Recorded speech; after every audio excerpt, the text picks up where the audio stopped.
Hey everyone, welcome to Political Radar Echo, 30 minutes of political talk about current topics with panelists from a variety of viewpoints. I'm your host, Cassandra, and this is episode number 7. This is Political Radar Echo with Cassandra, where we cover many political issues affecting our country with a panel of guests from many viewpoints. Our panelists today are Jamel Jones and Jake Kulis. Right? Yep, you got it right.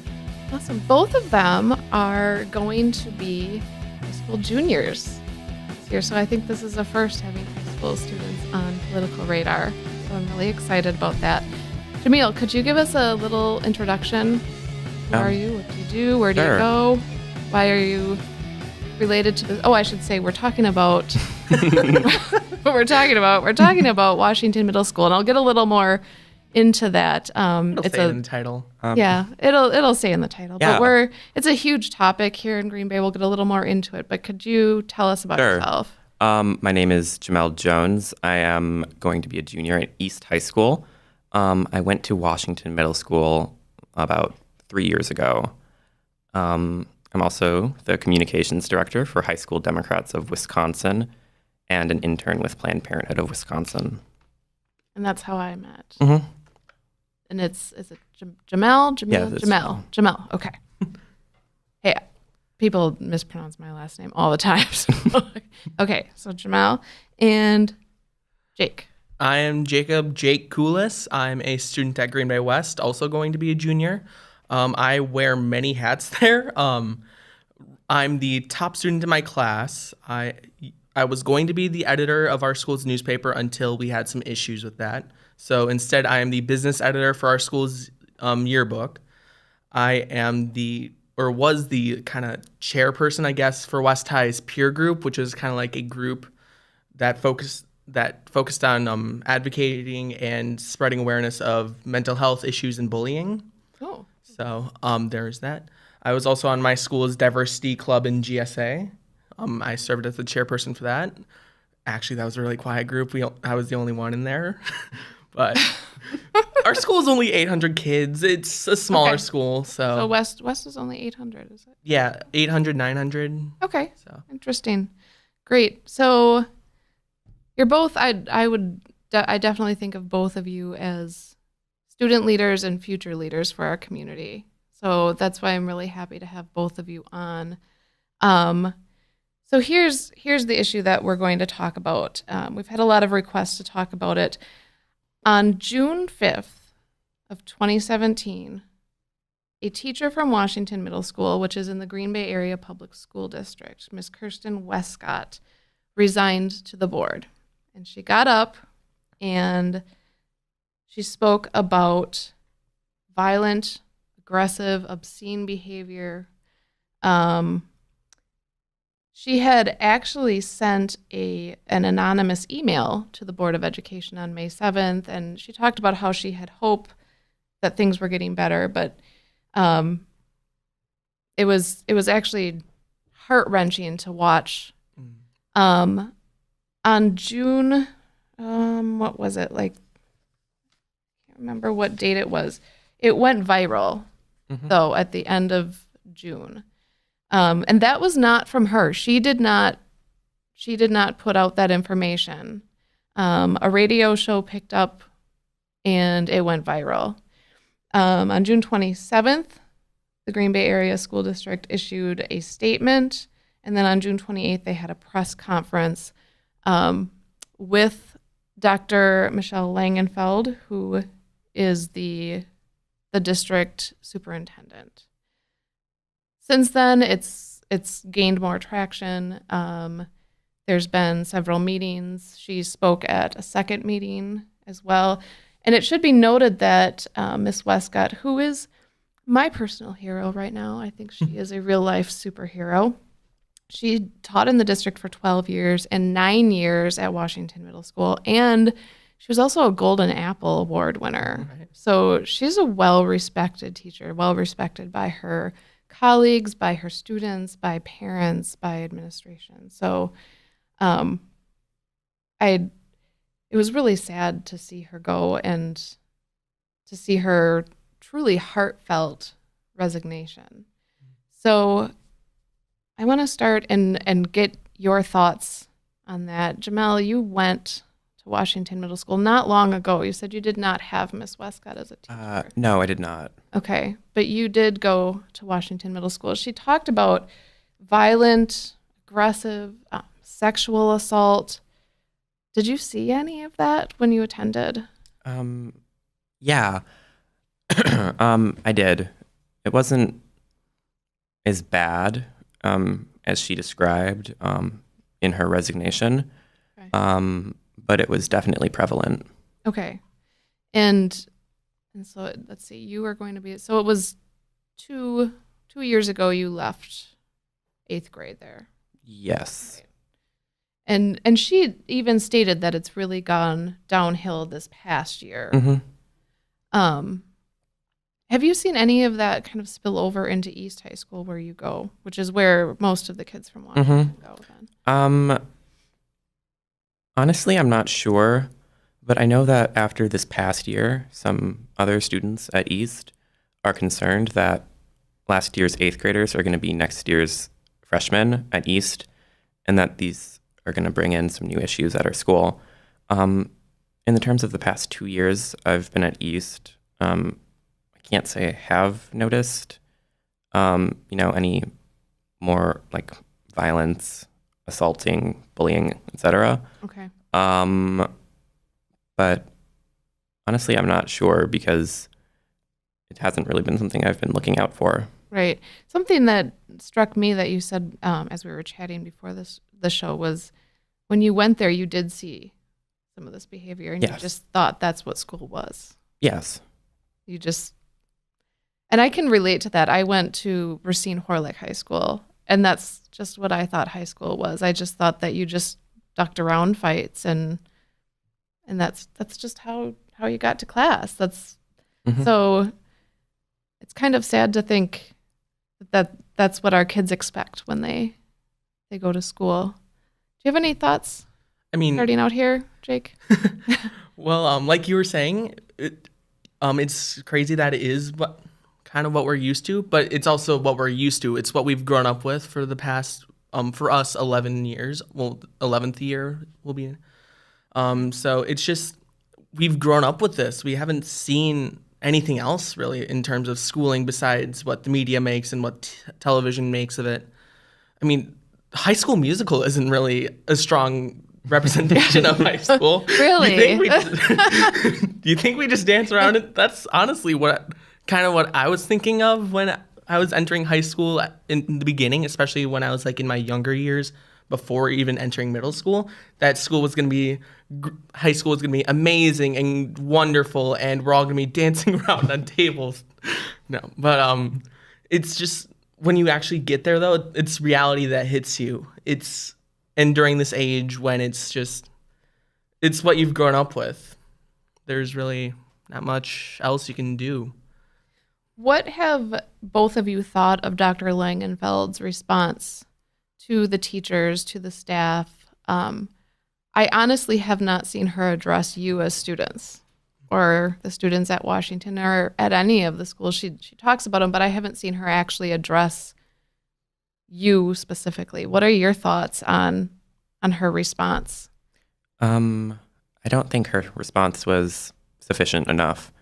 Like you said, she has not addressed the students at Washington Middle School who have to, live through this every day of school. Mm-hmm. Like, she hasn't done enough to make the students there know and aware that the district is listening, if the district is listening, and that the district is trying to help. Mm-hmm. I don't think her response is good enough. Okay. It's not her response that's the issue, in my opinion. It's just, it's kind of the response. It's the lack of student involvement, I would say it is, from my understanding. I'm also a part of the city's Intra-City Student Council, so like the student council of all the high schools in the Green Bay area. I was actually just talking to Grace Sinclair, the president of said organization. When she sits at the board meeting. She does sit at the board meetings. She personally, when I talked to her last night, after the board meeting, she did not tell me anything about student involvement. I didn't ask, but she didn't mention anything. We didn't really talk about the Washington issue, though. But so, from my understanding, there's no real involvement with students in this planning. Unless there is, I might be completely wrong, but this information has also been kind of kept in the closet, I feel. Okay. Like, we are just now getting information of what they're planning and what they're doing. And I feel like, yes, they have offered community members the opportunity to represent themselves and share their voices on the new committee that they formed. But I haven't seen any calendar postings on the district's website. I haven't heard anything about how often they met, when they met, if they even met in person. I would assume it would be in the district office, but So the what is it called? The intercity student council or intracity. Intracity student council hasn't been invited to. From my understanding, no. But I'm also a fresh, brand new member of Okay. it. I was just elected onto it. All right. But if there is student involvement, I would assume it would be Sinclair. But I personally have not heard anything. Okay. Jamel, you brought some statistics. I did. You brought some. A lot he of has statistics. He has lots of statistics here, and I want to get to those, and I also want to get to some questions that our community has, as well as some thoughts on how do you think state funding has affected all of this, and nationally too. Some people are going to look at this and go, okay, well, maybe Betsy DeVos is right. Maybe we need to have more vouchers and we need to have more charter schools and stuff. So I want to get to some of that. First of all, Jamel, what do you have for statistics here with us? We have, how many middle schools do we have in Green We have four We have middle four schools. middle schools, plus we have, We have a K through 8. We have 2 K through 8s now. right. So we have 4 standalone middle schools and we have 2 K through 8s. And then there's also the charter school that does have just 8th graders through 12th grade. But I don't know if you'd consider that a middle school. Right. Kind of more of a secondary type. Yeah. Okay. All right. What do you have for us? Give us some information here. Within the Green Bay Area Public School District, we've got, well, these numbers are from the 2014-2015 school year. So the numbers have gone up a little bit in terms of enrollment. There was 19,388 students enrolled in the district in the 2014-15 school year, and 2,824 of those students were habitually truant, missing several days of school per year. And Ms. Westcott talked a lot about that truancy issue at Washington and how truancy, one of the police officers at the board or at the conference talked about how there was like just truancy issues, kind of brushed it off, but it sounds like they roam the halls and really create issues. Is that the case? Is that what you've seen? Definitely, yes. Okay. I mean, where else could they go, though? I mean, it's a middle school. It's not like they're in a high school where they have their own cars and ways to get out. Okay. Their monitors are typically more present, I guess, more relevant, kind of. They're more there, I guess, is the best way to say it. All right. So what was that number again? You had habitually truant was 2,824. That's 14.6% of total enrollment in the Green Bay School District. And breaking that down at the middle school level, there was 897 students enrolled at Washington Middle School in the 2014-15 school year, and 219 of them were habitually truant. That's 24.4%. Wow. A quarter of them habitually truant. A quarter of students are habitually truant. Do you know what habitually truant, like what does that, is it 2 truancies, 5 truancies? Any idea what they would deem habitually truant?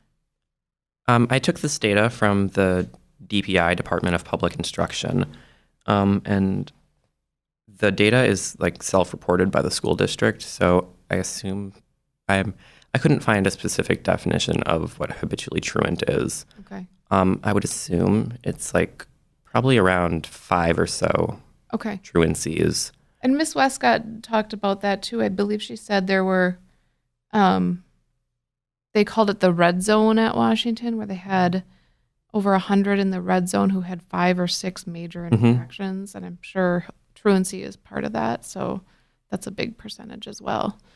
Compare that to any of the other middle schools in the area. Edison Middle School, 1,168 students. Only 114 of them were habitually truant in the 2014-15 school year. So that's a truancy rate of 9.8%.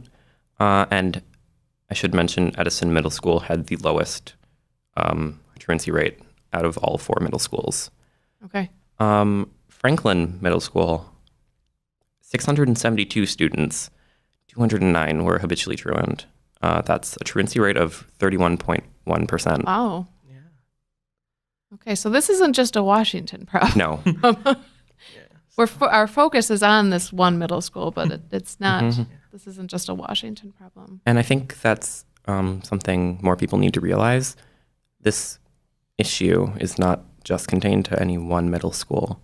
This is a district-wide problem. What about high school? I mean, does this spill over into high school, or is there just a maturity factor that comes with you as high school students, or? With the freshmen, it definitely spills into the high schools. Definitely. To the point where upperclassmen, like students and teachers, I've even heard teachers mention this, they dread when the next class comes in because either it's we're getting more mature or they're becoming less mature. They're bringing in those kind of behaviors. Okay. So I agree. I think that it is spilling over into the high schools. I think, though, after they're done with freshman year and they realize that, oh, this is high school now, this actually matters. I can't skip out on class every day, you know? Like, how much was it drilled into you guys, though? I'm going to ask a question. How much was it drilled into you guys, though, about the importance of high school? Because when I went to Parkview Middle School for the semester that I went there, they really made sure to drill into our heads that, hey, high school is where it matters. And I try to do that with the school's freshman forward program. So very much so. Teachers tried to make it known that, you know, got to go to high school, got to go to college. Like, this matters. So, I mean, I definitely picked up on that. They started that as freshmen and kind of drill that into you? Even before that? like 6th grade. Okay. Wow, in 6th grade? Okay. Interesting. All right. But so you mentioned Franklin, Washington, and Edison. And then there's Lombardi, is the 4th standalone middle school. What are their numbers? 830 students in the 14-15 school year. 138 were habitually truant. So that's a truancy rate of 16.6%. Okay. Now that's still larger, than the statewide average, which is 9.5%. But it's better than Franklin and Washington. Okay. Obviously, there's differences here, and there's a lot of factors that go into it.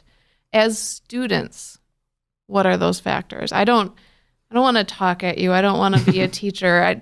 I by trade I am a teacher, but I don't want to tell you guys. You tell me what's the difference? What's the difference between going to Edison and going to Washington, or going to Lombardi and going to Franklin? What's the difference? You tell me.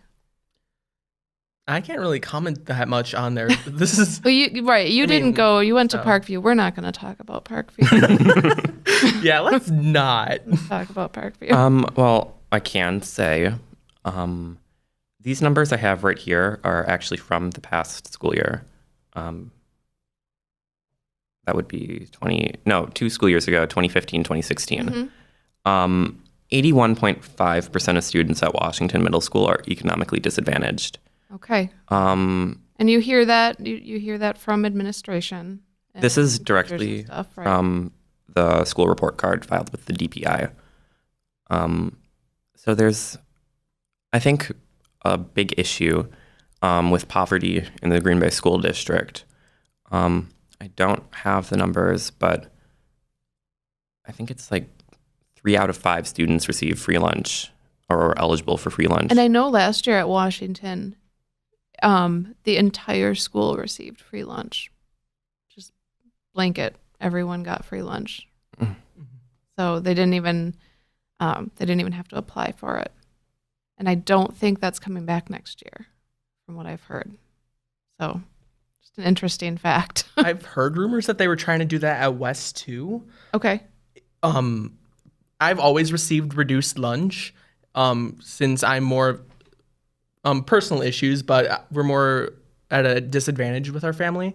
So I've always received reduced lunch. And when I came into the district, I don't know if policy changed or if it was something else, but I ended up receiving free lunch my freshman year.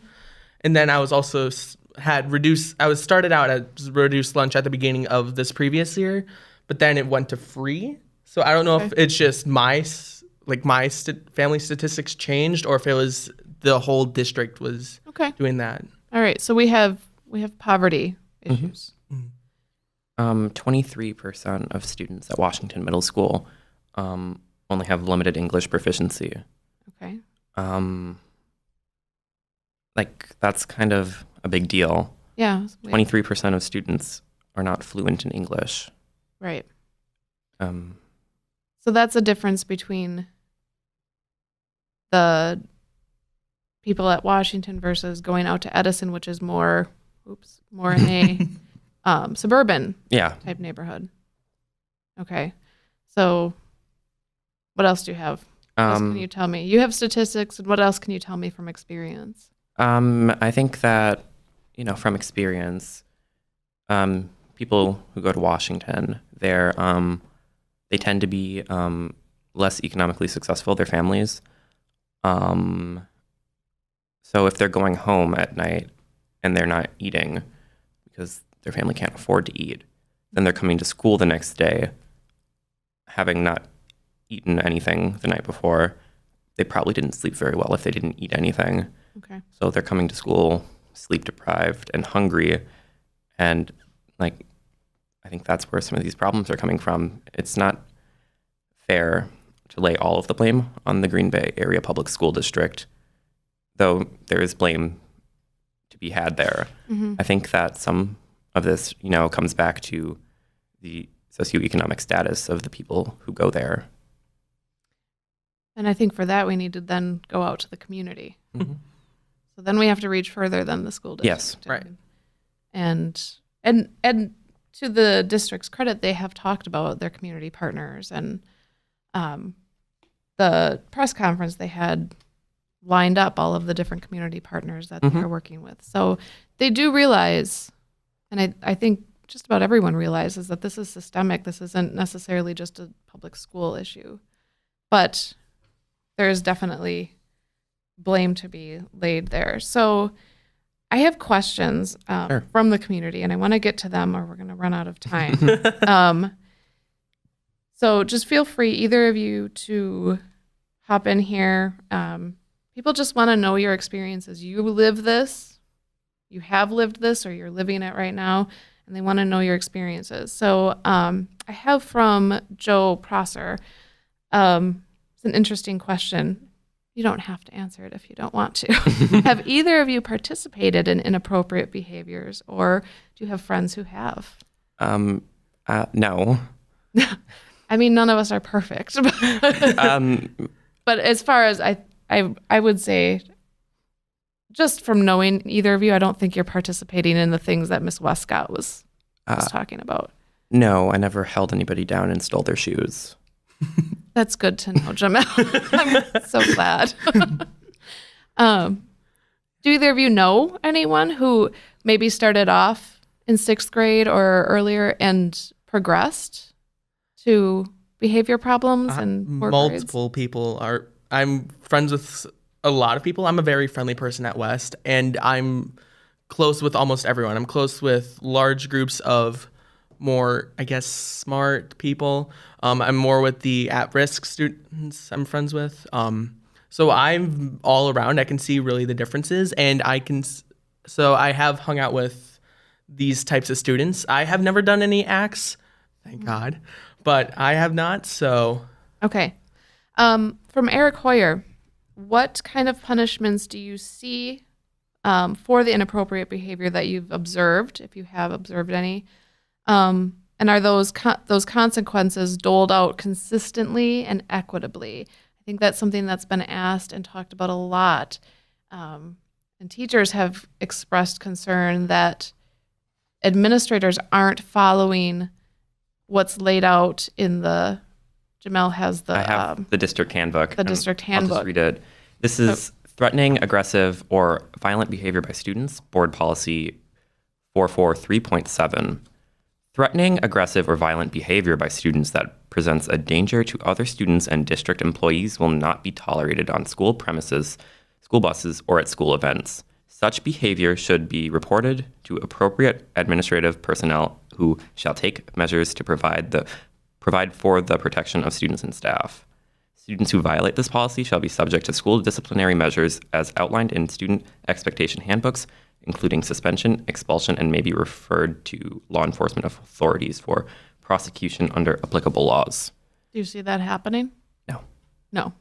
I can see it a little bit in schools. Like our administrators at West, they are very nice. They're close with the students, and they do take things seriously at West, I feel. Like if there's a fight breaking out in the middle of the hallway, teachers and administrators will do their best to break it up. Okay. But everyone thinks that what happens is, oh, you guys got in a fight. You should just be suspended for a month or something. People want that to happen. But one, is that really going to be effective? And two, is it really going to change, I guess, the climate of the school? So it's interesting because I think this is a complaint often is I see two students from two different schools and you're saying, no, I don't see that happening. And you're saying, yeah, I kind of see that happening. So maybe there needs to be some consistency throughout the schools because I don't see that either of you are seeing the same things. Well, I believe they said that they were going to be putting administrators on each floor of Washington. Yeah, they're adding 3 assistant principals. Yes. What do you think? Sorry, we're running out of time. So 3 assistant principals, do you think that's going to help with that consistency and doling out those consequences? Maybe. What I feel like this is kind of a last minute change made by the superintendent who's under public pressure because she's failed to do her job at Washington Middle School for several consecutive school years now. Okay. What have you heard? This is from Tim Watermelon. What have you heard through the grapevine? As we all know, word travels fast about things of this nature going on at other schools within the district that haven't been brought to the public surface. So have either of you heard other things, rumors of things going on that hasn't been brought out, that doesn't have a Miss Westcott to come and talk at the board meetings about? From West, students at West on the west side of the river tend to see the east side as more of the enemy, I guess. They see the school as more of a ghetto school in a sense. I'm assuming you guys would see it the opposite way around, though. So I've heard lots of things happening there, but I think it's just you hear it. Just rumors? Rumors. Do you think, Jamel? If it's anything true. I think, like I mentioned earlier about Franklin Middle School, there's things happening that the public don't know about. Yeah, you had some great numbers there. Yeah, it's interesting that we're talking about Washington, but the numbers show that there's issues at Franklin too. So I haven't heard anything personally, but there are definitely other issues at district schools. Okay. So this one might be tough for you guys to say or to answer, but Joe Prosser is wondering, have you seen or heard teachers or other adults in the building picking on students or targeting certain students, generally saying things that would lead them to believe that all hope is lost? Like he's saying, have you had issues with teachers basically not supporting you? I had a teacher that I introduced this teacher to a website called ratemyteacher.com, and now we have inside jokes about that. She received ratings such as that she doesn't care about her students and that she was always on her phone, to the point where we've turned them into inside jokes. But actually seeing that teacher doing that teacher in particular, she does it, but in a joking manner. Like, it's evident that she's not hurting you, that she's just joking around with you. We're all laughing in the classroom. Okay. In a good way. We're not laughing at you, we're laughing with you. Okay. Jamel, have you ever had any issues with teachers turning around and bullying you? No. No. Okay. Good. I covered a little bit. Do any of you know of any students that have acted out last year that didn't have previous, or that have had previous behavioral problems, or do people come in with, I'm not stating this right, I'm just going to read Joe's. Do you know if any students who have acted out in the last year have had behavioral problems dating back many years? I don't know. Yeah, you probably don't know a lot. As students, you probably don't get to hear a lot about other students' behavioral issues. No. From Rhonda Sitnikow, who does Political Radar Pulse. Have either of you experienced bullying or harassment? And if so, how was it handled? I have experienced harassment at West.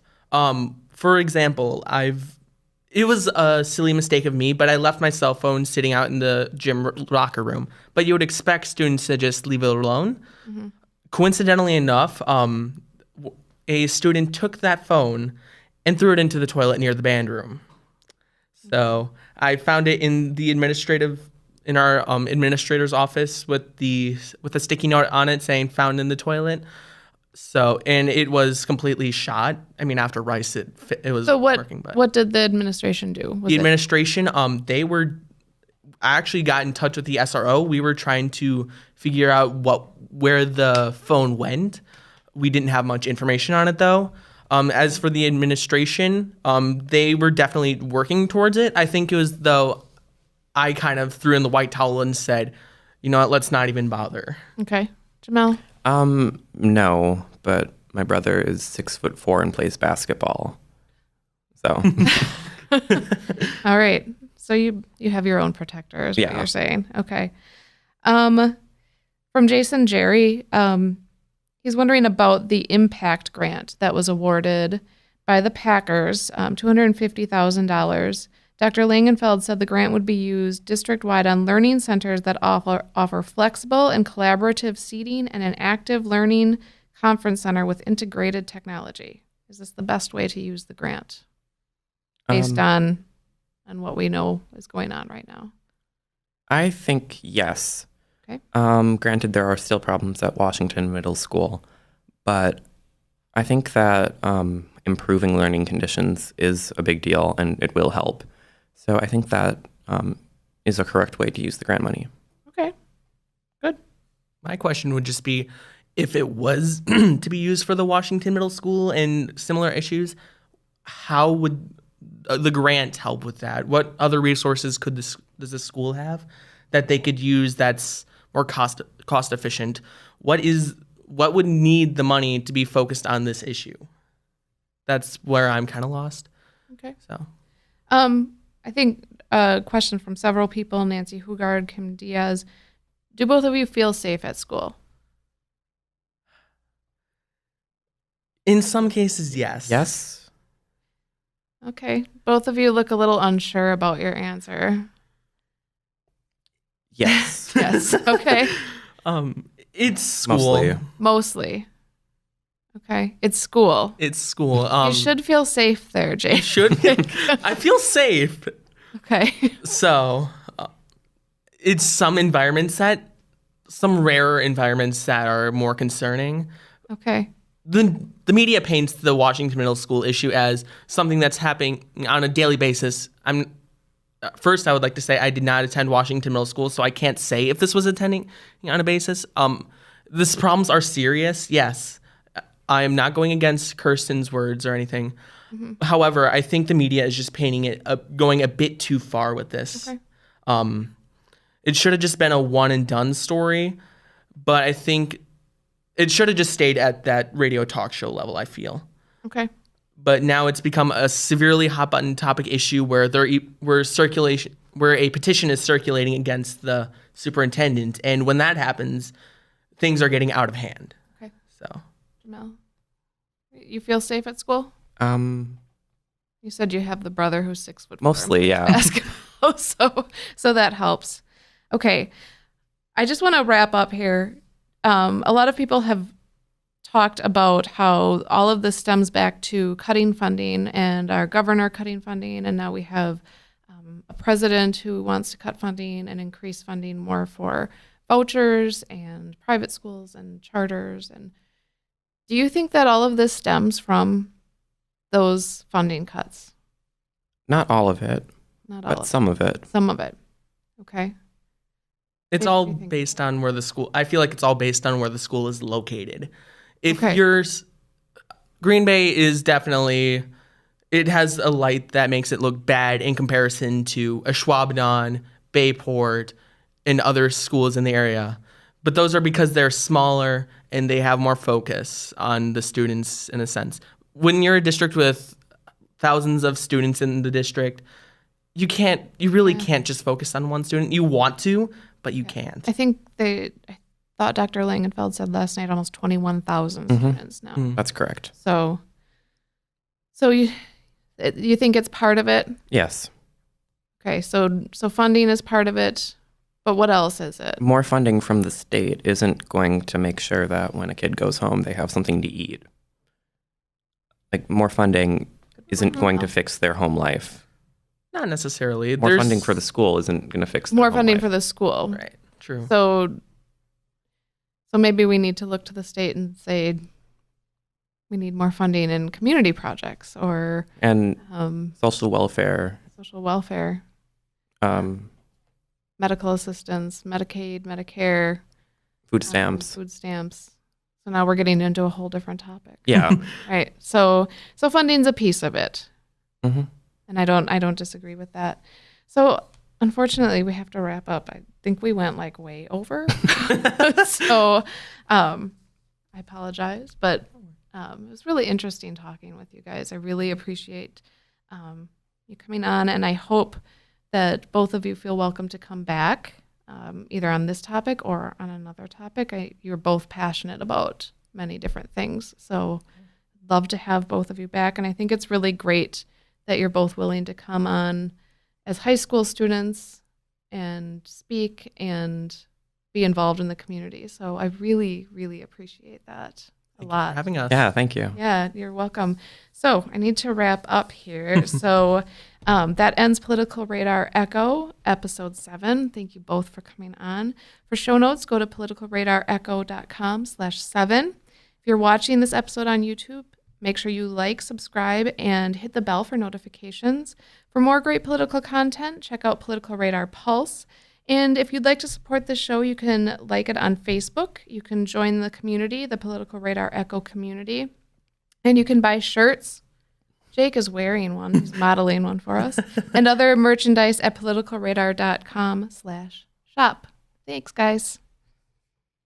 Thanks for watching Political Radar Echo.